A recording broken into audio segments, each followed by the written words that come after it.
Hello. My name is Aaron. So today I had a little bit of a different topic, not a singular book. I'm going to talk a little bit more about books, as I'm prone to do. But playing in the background is The Acid. My sister got me this record. Kind of falling in love with it. Very interesting electronic, kind of minimalist electronic artist. Very much recommend him. But anyway, to get to the point of today's discussion, I wanted to explore a little bit what I would call the wonderful and beautiful and hilarious world of satire that I enjoy immersing myself in. So I've collected my my satire corner, satirical corner, to be alliterative about it, and it's mostly composed of two authors. The first of, well, not the first of which, but one of which is, one of which is Kurt Vonnegut, who I read a lot of, as you can tell. I got through him. I read a lot of his. I mean, he didn't write like series of books, but he wrote many books, all kind of centered around this idea of satire and all on various topics that touched upon some actually really important some important societal concepts and things like that. Like his first book, Player Piano, which was the first book I read. I kind of went in chronological order. Was actually kind of about the idea of automation and how that would affect the world, the society as a whole in the future. And it's a really good book about a guy who works in an automate. He's like kind of a higher, well, the only people who really work in these automated places are higher ups, and how his disillusionment with it and his kind of reconnection with the I guess you would call it the population of people who don't really have the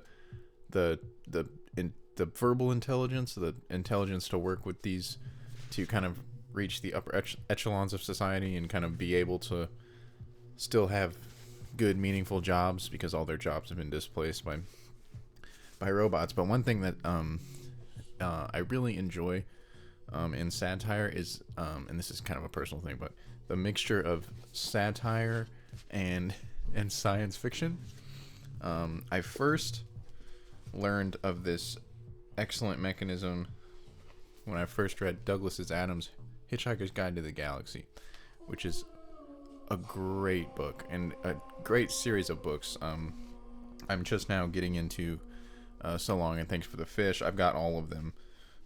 This one I didn't even know existed until very recently. Mostly harmless. I think he wrote it pretty late in his authorship, his tenure as an author. But yeah, they're really cool, and I find the use, the juxtaposition of satire and science fiction to be like super effective, because science fiction is already kind of wacky and open to a lot of I mean, you can basically just do whatever you want in science fiction, and it's really great when you get like a really awesome author like Douglas Adams who has this great and very creative mind. He can make all these like weird scenarios that are hilarious and also like tenuously connected to like actual societal structures and things, and sometimes not even tenuously. Sometimes it's actually making a really good point about something. Like the last book I read was essentially about Europe, or like certain cultures' obsession with cricket, and there's a planet named Cricket which is like destroying the entire world, and they have to steal the ashes to that cricket trophy that I don't really know that much about, because I don't know much about cricket, but it's like a trophy in the game cricket, and these cricket warriors who invented these robots to destroy the world steal the trophy, and it's a part of this key to unlock their world, which has been locked away in a time warp or something. It's hilarious. I don't know. I when I tell people about him, I cite him as the first author I've ever read that actually made me laugh out loud while I was reading a book. And it's true. I've given this is like a new copy that I haven't even read. I've given this book I think I've given 3 or 4 copies away of this book, just because I'm like, you have to read this. And also, I love Rick and Morty, but this is Rick and Morty. This is where the like entire idea of Rick and Morty came from. When I first started reading it, I was like, oh my god, like just the sense of first of all, very satirical, kind of dry comedy, and just ridiculous sci-fi scenarios, like it, and the names and things. It just, I was a little disillusioned with Rick and Morty after I read this, even though I do like Rick and Morty. It's a pretty funny show, but although I haven't watched it in some time. But yeah, getting ready. Can't wait to get through all Douglas Adams stuff. I'm almost there. But Kurt Vonnegut, when I got into him, I found Sirens of Titan, which is my favorite Kurt Vonnegut novel, because it also blends that sci-fi and satire in a very Kurt Vonnegut way. It's super strange, pretty dark in places, but also just hilarious. Like if you can get past the darkness, which I don't know, I appreciate a little darkness, because it's good to laugh at those just sometimes really morbid situations, and sometimes they're more light and there's some levity to these situations, and it's nice. And Cat's Cradle also has some interesting kind of like sci-fi stuff going on in it. There's like this molecule. It kind of follows the life of the children of the guy who half invented the atom bomb, not like the Oppenheimer, I think his name was, not the main guy, but this is like another guy who was involved in the project, and he's this super weirdo who, when you think about it, it's kind of a funny thing that he outlines. Someone who invents the atom bomb is probably a super weirdo, and really, like, anyone who devotes their life to that level of like exploration and invention and discovery is probably a super weirdo. No shade meant, because people need to be making those discoveries, not necessarily the atom bomb. I don't know how I feel about that. I've never really put that much thought into it. I mean, things get discovered, and you know, what happens with them, I mean, is a huge monumental discovery no matter how you look at it. And then I went through more of his stuff, and it's all pretty good, and it's all kind of got this element of science fiction. Slaughterhouse Five has a little bit of science fiction thrown in there. I need to read this again though. Like, I don't know if I was just kind of like not in the mood for reading when I read it, or what's up, because it's Kurt Vonnegut's most famous novel. But I don't know.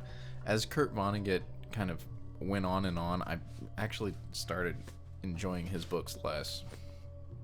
I mean, up until God Bless You, Mr. Rosewater, I would say all of them were really, really good. Like, I loved Mother Night. It was funny. It was also very dark, and yeah, just in a very Kurt Vonnegut way. And then I got to Slaughterhouse Five, and I was like, oh man, it just gets so convoluted. And I have that's one thing that these satirists do, like, really, really well, and sometimes kind of to their detriment, is they're almost being sarcastic about language itself and storytelling itself, because they are just like convoluting everything and using these, just like, I don't know. Douglas Adams and Kurt Vonnegut both have this way with the English language of just being like, I think they know every word that has ever existed, especially Kurt Vonnegut, man. His vocabulary is just absolutely ridiculous. It kind of reminds me of Tolkien almost. Tolkien kind of did the same thing. It almost seemed like he never wanted to repeat a word, so he used like every word that existed in the English language, but to, like, you know, different effects. So yeah, check out Kurt Vonnegut. I have a decent collection of him, and I might read more. After The Breakfast of Champions, I was a little bit like, I don't know, this might be it for Kurt Vonnegut. I was talking to some guy at the bookstore, and he was like, and I was expressing this to him, I was like, I think I was buying some other books, and he was like, oh, you're reading this, I think it was like George Orwell or something. He's like, oh, you're reading George Orwell? I was like, yeah, I'm trying to go through the American kind of classics. I just got done with Vonnegut. And he's like, oh, what'd you finish on? And I told him Breakfast of Champions. And he was kind of like, yeah. And I was like, oh, why do you say that? And he kind of explained that Kurt Vonnegut had some substance abuse issues when he was writing his earlier novels, and that kind of made him a little bit more special, which is a really it's kind of, I have no clue how to think about that. It's fortunate and unfortunate at the same time, because it's fortunate because he was writing these really good books, but also fortunate in the sense that he was no longer doing drugs and alcohol, which is a good thing, to be off, you know, to not be abusing substances, but also unfortunate because his books weren't really as good. But that's okay, you know. You can't expect everyone to be on it all the time, and maybe I'll continue, and maybe I'll find another great Kurt Vonnegut novel that I love. But yeah, I don't know. I just kind of I realized I was just going down like a huge rabbit hole of Kurt Vonnegut's. Like I think I read him for like 3 months straight. And then another interesting little piece of satire that I just got done reading is The Death of Ivan Ilyich which is pretty funny. Leo Tolstoy is an interesting writer. These Russians, like, they're dark, and they're just like almost the way that they speak is, or the way that Tolstoy writes is, it's just satire, and it almost seems like not satire sometimes, but it has to be, because it's just about this guy who is like this middle of the road, pretty affluent individual, but like not. I mean, he's fairly rich. He has a really good job. He has like a wife and kids, but it's just like his saga of like essentially meaninglessness, and I think the real point of it, and kind of the real point of all satire, is just to kind of poke holes in kind of like the common way of living. Because this guy, like, he, by all standards of measure, he has this great life, has a great house, he has wife and kids, and he's, living great and has a great job, but he just like is stumbling onto these decisions. He's never like moored in any of his decisions. Like, he just kind of makes them, and he just continues living. And then when he's dying, he's hanging something up in his house or something, and he falls off a ladder and like bumps his side or something, and it ends up killing him. Like, he bruised like some internal organ, and this was back in, I don't know when this was written, probably maybe even that 19th century. Oh wait, hang on. First published 1886, so yeah, this was from the 19th century, and they didn't know, like, oh, that bump literally is killing you, and they just like are like, you're dying. And so he's dying, and the whole time he's dying, he's just becoming like more and more angry, and realizing like just how much he hates it's, oh my god, it's dark, but it's hilarious. I love the way he wrote it, and it's a super short read. It's like 140 pages. Not even that. It's 85 pages. Yeah, but it's so funny. It's not funny, but it's hilarious. That's kind of the point of satire. It's like, some of these situations are not funny. They're actually like devastating, but they're outside of reality, and it's the exercise of laughing at things that are very dark, and I enjoy that sometimes, maybe too much.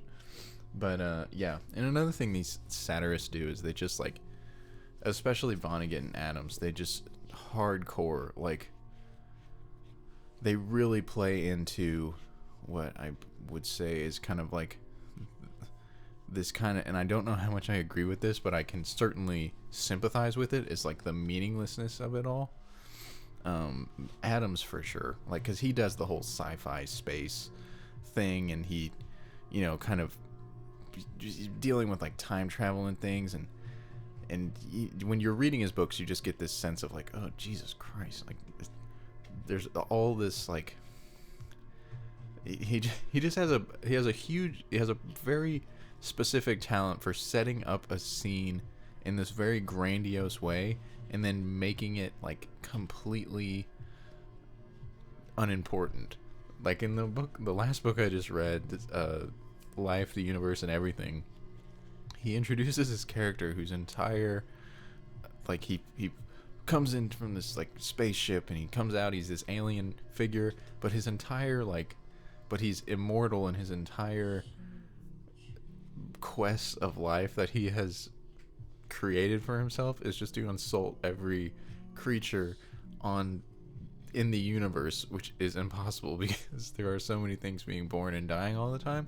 But he's immortal, and he's just become so like bitter and begrudging of his own life that he just wants to insult everything. And Arthur is like, I think he's still stranded in this book. In the beginning of the book, he's like stranded on a prehistoric, I think it's prehistoric Earth that he's stranded in, and he needs saving. He's been there for like 5 years, and this guy comes down in a spaceship, and before Arthur can even like articulate that he needs saving, this guy just insults him and goes away. And then he returns at the end of the book. It's funny. I just wanted to point out satire a little bit, because it's one of my favorite mechanisms of authorship. And when it's done well, it's actually really funny and entertaining. And that's probably the number one reason why I read. I try to read a lot of different stuff, like nonfiction and fiction, and historical fiction's really cool. I like that.